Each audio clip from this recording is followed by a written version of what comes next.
Welcome to the 8th and last module of the Geneva Foundation for Medical Education and Research, World Health Organization, Eastern Mediterranean Regional Office certificate course for 2021 on adolescent sexual and reproductive health. This module is titled Harmful Traditional Practices Prevention, and like in all the other 7 modules, we will begin with a global section, a global perspective, followed by a regional perspective. This slide deals with definitions. The title of this module is Harmful Practices, and so it would be useful to reflect on traditional cultural practices which reflect values and beliefs held by members of a community for periods often spanning generations. Some of these practices are beneficial. Some are neither beneficial nor harmful. And some, a small subsect, are harmful to a specific group. Female genital mutilation and child marriage fall within this category. Female genital mutilation is a procedure, any procedure, that involves the partial or total removal of the external genitalia of girls or women, or any other injury to the genital organs for non-medical reasons. Child marriage is defined as formal marriage or informal union before the age of 18, where one or both partners are below the age of 18. This is one of 2 slides which sets out the rationale for attention to and investment in this area. On the top of the slide, you see data presented on the scope of the problem of female genital mutilation and child marriage. Over 200 million girls and women are estimated to be living with the effects of FGM. Every year, about 12 million girls are married below the age of 18. So these are large problems, and they are widespread, particularly child marriage is widespread across all continents, although some parts of the world are clearly more affected than others. Harmful traditional practices can have serious health and social consequences. FGM has no known health benefits. It can cause immediate health consequences such as those listed on the slide: hemorrhage, shock, infections, and death. And then it can result in long-term health and social consequences such as post-traumatic stress disorders and menstrual health problems. Women with type 3 FGM, and that's a particularly severe form of FGM, have an increased likelihood of experiencing problems during childbirth. And this can, of course, can lead to complications during childbirth and the perinatal period. Child marriage often leads to early childbearing in young girls, which is associated with an increased risk of pregnancy-related mortality and morbidity, and also an increased risk of mortality and morbidity in babies. Child marriage is also associated with an increased risk in intimate partner violence. Finally, it has a negative effect on educational attainment, on a girl or a young woman developing her own assets and becoming an independent person socially. So there are huge reasons, hugely important reasons for attention to and investment in this area. The second slide dealing with rationale makes 2 additional points. Firstly, there are interventions that have been shown to be effective in preventing female genital mutilation and child marriage. Later in this presentation, I'll point you to documents published by WHO as well as other organizations which set out the evidence base for action in this area. Secondly, laws and policies and the application of these laws and policies to carry out prevention activities need attention.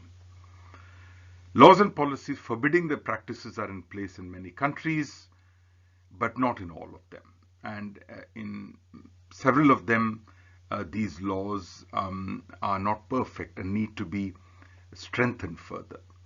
But having laws in place has not stopped the practice from continuing. Efforts must be stepped up to communicate the laws, to support their application, and to hold people to account. And these efforts, to prevent these practices must be combined with efforts to empower girls and young women who have experienced FGM and child marriage, and provide them with the health and social services as well as the legal services they need. As in other modules in this course, we have set out the human rights obligations that states have to address adolescent sexual and reproductive health. Human rights standards call for a holistic approach to the prevention and elimination of harmful practices. They call for states to adopt legislative measures to prohibit these practices, including providing for adequate sanctions, combined with other legal and policy measures, including social measures. These measures must include attention to the root causes of harmful practices, capacity building at all levels, protective measures for women and children who have been victims of harmful practices. So in a nutshell, human rights standards go far beyond the states simply formulating laws and policies that these practices should end. They require states to support the application of these measures, these preventive measures, and support communities to carry out the actions so that these preventive measures are socially and economically feasible, and without leaving behind, without forgetting the needs of those who have already been affected. In this slide, we set out 3 points that we need to consider as we move forward in this area. Firstly, FGM and child marriage are long-standing, deep-seated traditional practices that cannot be reversed with brief interventions, with single interventions. Although there is evidence emerging that it might be easier to scale up one set of interventions or a single intervention. So efforts to prevent FGM and child marriage require long-term and multi-level interventions. Policies alone are not enough. Working with girls and young women alone is not enough. Secondly, leaders, including healthcare providers, may themselves support FGM and child marriage. And therefore, it's important that all stakeholders, including these stakeholders who are key, have to be supportive and have to be fully involved. And thirdly, adolescents who have undergone FGM or have been married before 18 often are part of the marginalized sections of the community, but not always. In places where FGM or child marriage is widespread, it's not just marginalized groups of girls and young women who are affected, but in other places it is marginalized families and communities who are affected. And in any case, those who need care must be provided with health, social, and legal services as needed. This slide sets out the 2 WHO guidelines that are relevant to work in this area. One is WHO guidelines on the management of the health complications of female genital mutilation. This guideline is relevant for but not specific to adolescents. That means it addresses the needs of girls and young women, but also adult women. It provides recommendations for the management of these health complications. The second guideline is on preventing early pregnancy and poor reproductive outcomes among adolescents. In developing countries, it is specific to adolescents, and it sets out recommendations for actions at the policy level, at the community level, and at the individual level to end child marriage. Now, these guidelines were published in 2011. The field has moved over the last 10 years. There's new research available. We are in the process of updating these guidelines, but The key messages are that you need these multi-level interventions and that working only at one level is not enough. This slide lists some complementary documents to the guidelines that I referred to in the previous slide. And I've listed them by FGM and by child marriage. So you have the Care of Girls and Women Living with FGM, a clinical handbook. You have a global strategy to stop healthcare providers from performing FGM. You have an interagency statement, interagency UN statement on eliminating female genital mutilation. And then a document published last year by UNFPA on how COVID-19 is disrupting activities to end female genital mutilation. On child marriage, there's a whole series of materials that have been published last year and early this year, which relate to COVID-19 and child marriage. The first is a Girls Not Brides document on COVID-19 and child early and forced marriage and agenda for action. The second is UNICEF UNFPA global program to accelerate an end to child marriage, document and adapting to COVID-19. And thirdly, it's a document, important document published earlier this year on addressing child marriage in humanitarian settings. So a growing body of documents in both these areas, reflecting the fact that both these issues are on the Sustainable Development Goals agenda and are being addressed at the international level, the national and local levels. In this slide, I have provided you with snapshots of two documents published last year. The one on the left is published by the Global Program to Accelerate an End to Child Marriage. I referred to that in the list of complementary documents. They are available from the Geneva Foundation for Medical Education and Research on request.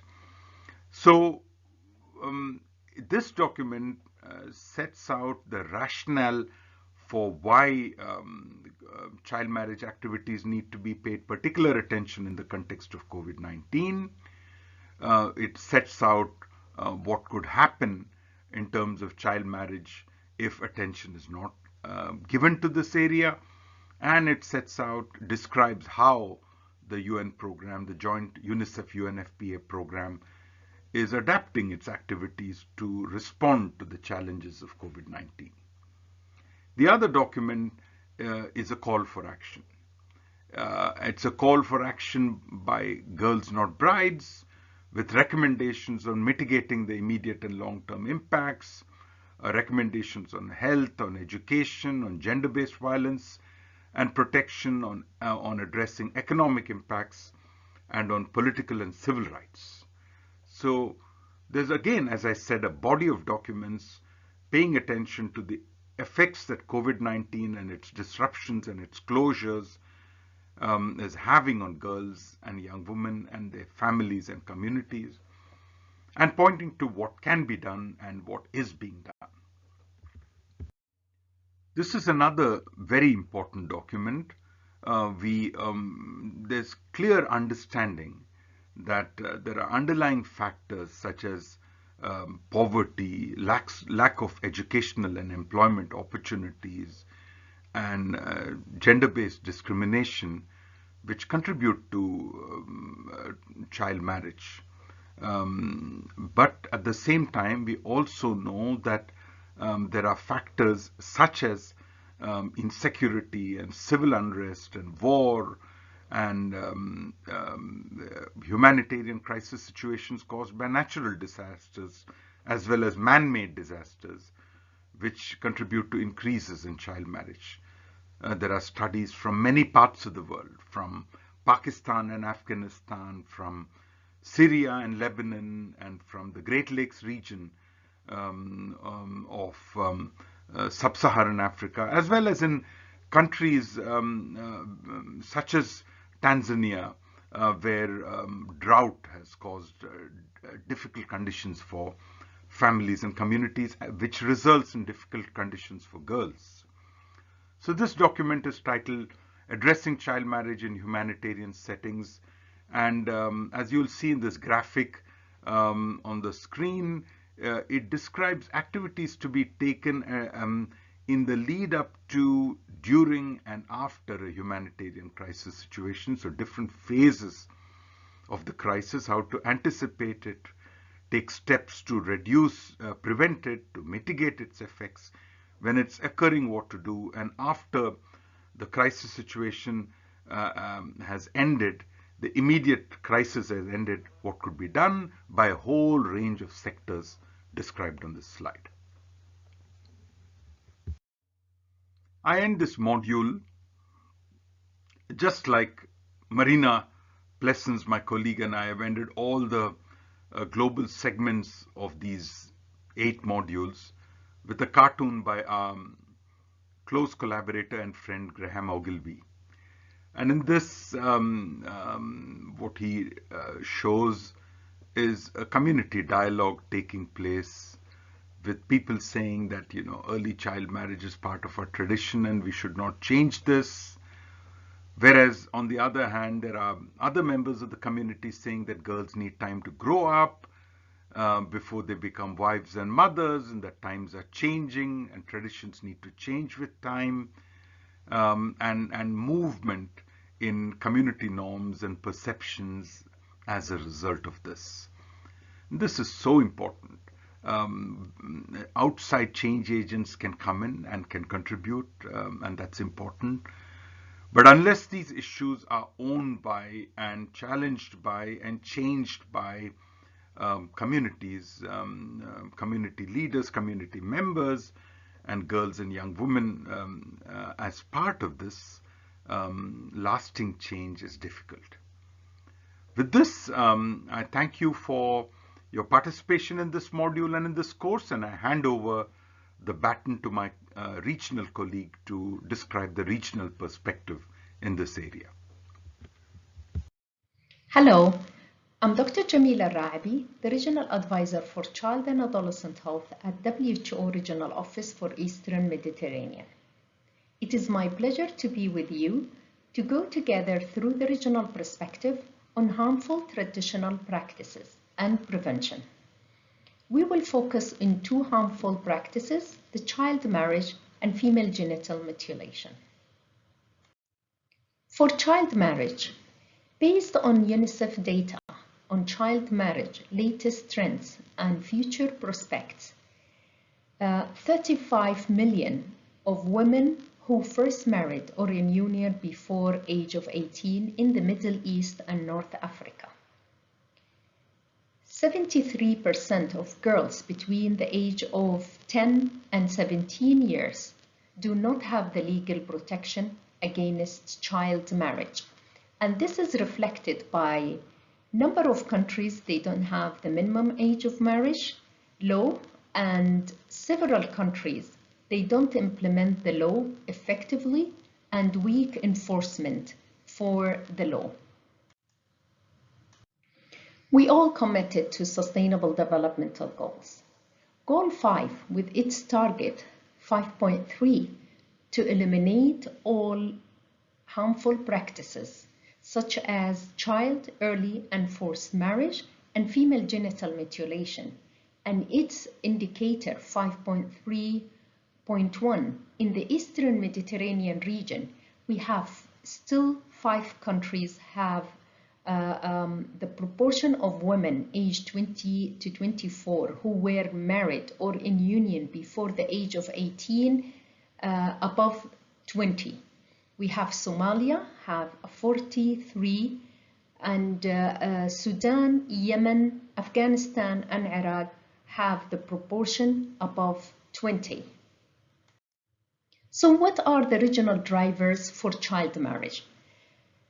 The drivers for child marriage are complex, diverse, and contextual.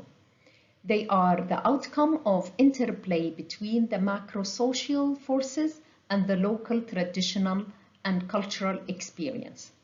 One of the drivers is the girls' voice and agency. less empowered girls with social and restricted mobility will give them less access to opportunities for education, economic empowerment, and access to health services, and also the exposure to gender-based violence. Also, the lack of the protection against child marriage, as we explained that many countries, they don't have the law, and if they have the law, it is not implemented. And in the region, in the Eastern Mediterranean, most of the countries ratify the international convention, including the Convention for the Rights of Children and also the Convention for Elimination all Forms of Discrimination against Women, the CEDAW. And both have the minimum age of marriage at 18. However, exception to the key provision of these conventions allow child marriage to remain illegal in certain circumstances in those countries. The family owner, and this is a very important driver, as in many societies all over the world and in our region, highly value girls' sexuality and their virginity as a marker for a family owner. So families will marry of their daughters early to legitimize the relation and avoid stigma of premarital sex and to protect their girls from this. What are the regional challenges? The lack of the legal protection against child marriage, as explained before. Also, there is a lack of understanding that the puberty is the start of ongoing process. There is a physical, mental, and emotional development which will continue for several years until the age of 18. And many communities, they believe that the girl, when she has her first menstrual cycle, she's capable and she can take the care of and the consequences of child marriage. So also there is a lack of awareness on the impact of child marriage on the health and social life of these girls. There is increased mortality and morbidity of the girls and their children for the early marriage, and also the lack of access to the education and economical opportunities for the young girls. The availability of services. Lack of services for girls at risk of child marriage and for those who are already married are a challenge. Although some countries in the region, like Sudan and Yemen, called for a critical need for funding to provide effective prevention and response services. Also, lack of generating evidence, and this is the most common need articulated by stakeholders related to evidence generation and for better coordination among different groups conducting research and programming related to child marriage. Weak reporting, and this is reporting for the lack of efficient and reporting system, and also with the weak birth registration, where many girls, they got married and because of no birth certificate for them, they consider them above the 18 years old. Humanitarian setting, displacement can increase the girl's vulnerability to child marriage, and families see child marriage as a way to cope with the economic hardship and protect girls from increased violence. In relation to the regional initiative, there is a UNFPA-UNICEF global program to end child marriage in Yemen. And Yemen is among the 12 high-burden countries in the world targeted by this project. It started in 2016 and targeted Yemen as a high-burden country as it is the home for 4 million child brides and 1.5 million married before the age of 15. The project has two phases. Phase 1 is 2016 to 2019 and phase 2 is 20 20 to 23. What achievement has been documented yet till so far?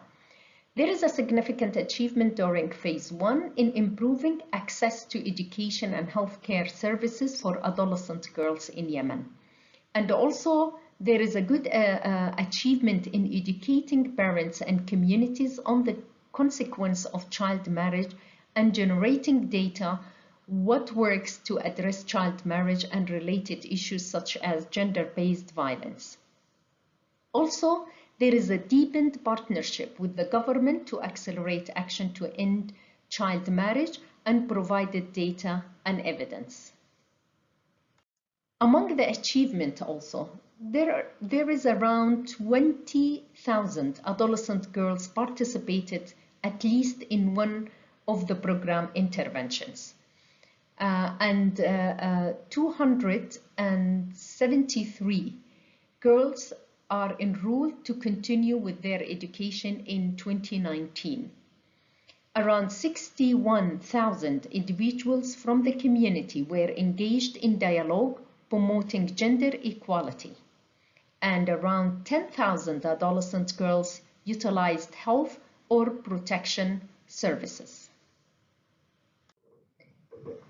We come to the female genital mutilation, and in relation to the SDG indicator 5.3.2, the region have countries like Somalia, Djibouti, Egypt, and Sudan are among the countries with the highest rate of FGM at a global level. And we still have several countries with high proportion of women and girls aged 15 to 49 who have undergone female genital mutilation. For example, this shows the total number of the proportion, and it shows us also how this proportion among the different quintiles from poorest to richest.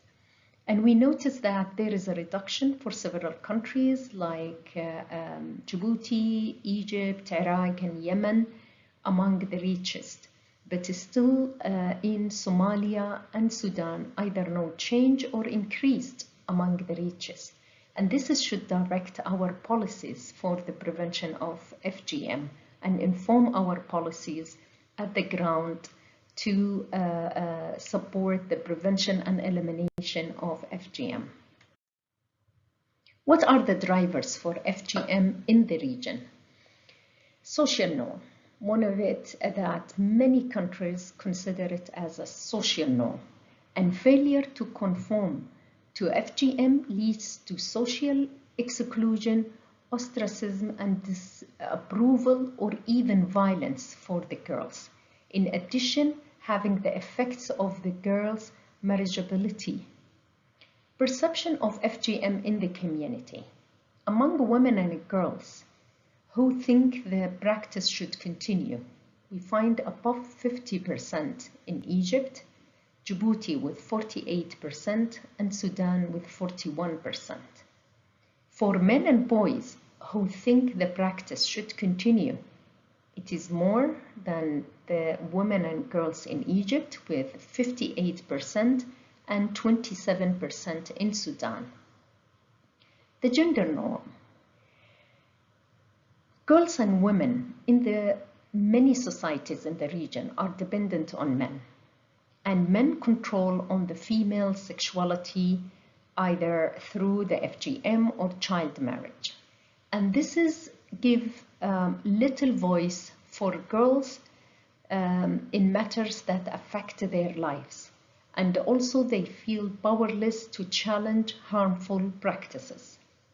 The misconception is also a driver, and false belief, for example, for FGM associated with reduced girls' sexuality desires, increased hygiene, and increased husbands' experience, sexuality experience, is high prevalent in countries such as Sudan. One issue related to FGM is medicalization of FGM. And due to increased levels of awareness about the health-related risk with FGM, parents tend to ask the medical practitioner to cut their girls or choose less severe form of FGM. FGM is highly medicalized in Egypt and Sudan, where almost 8 in 10 girls are cut by medical personnel. But this is not the case in other countries like Djibouti, Iraq, and Yemen, where traditional practitioners are responsible for most of the cutting. There is a qualitative study looking at the healthcare providers and mothers' perception about medicalization of FGM in Egypt, and found that many mothers and healthcare providers, they see the most important motive to practice FGM is adherence to community customs and traditional. The social construction of girls' well-being and bodily beauty makes FGM a preserved necessity, which lays the ground for stigmatization against uncut girls. Also, the language that is used and being reframed by healthcare provider as FGM is a cosmetic surgery. This is a one way of the providers to overcome the law and also to market for the operation. Looking ahead toward elimination of FGM based on the indicator and the SDG, our commitment to the SDG 5.3.2. We have, if you see, we have the 3 scenarios, and even in if the progress is is accelerated, about 1 in 3 adolescent girls will still experience FGM in 2030. And this is, even we reach this, and we had to accelerate our really efforts to make this acceleration. In this way, we should have saved many girls from FGM. One of the regional initiatives is Salima initiative in Sudan, which was launched in 2008 to promote long-term abandonment of FGM and cutting by changing social norms, attitudes, and intention related to practice. The main goal was spreading social norms that modern Sudanese society no longer practice FGM in the long-term goal of Salima. What are the main activities for this initiative? Was Sufra Salima campaigns, public pledge to abandon FGM and support Salima initiative. Salima colors campaigns, wearing Salima beautiful colors as a sign of support. Also, community dialogue, public dialogue on existence of FGM and its role in the society.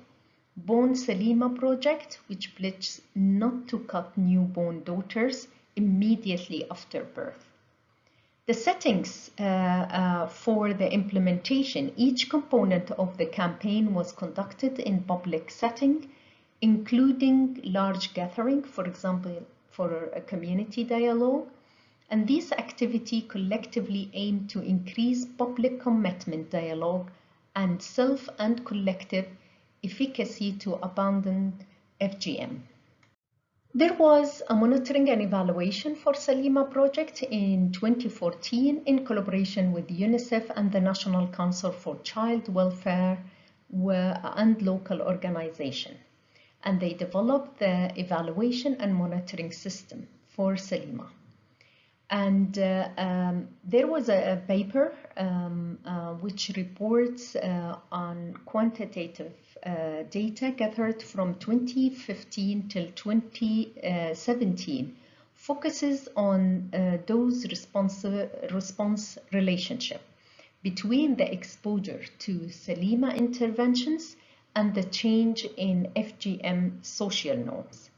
The results were shows that Salima effective in reducing pro-FGM social norming And we have the pleasure to have Dr. Nafisa Badri to join us in the video in this module to explain for you more about Salima Initiative. We come to the end of this module, and there are references for you to see also more on this paper, and wish you all the success. Thank you.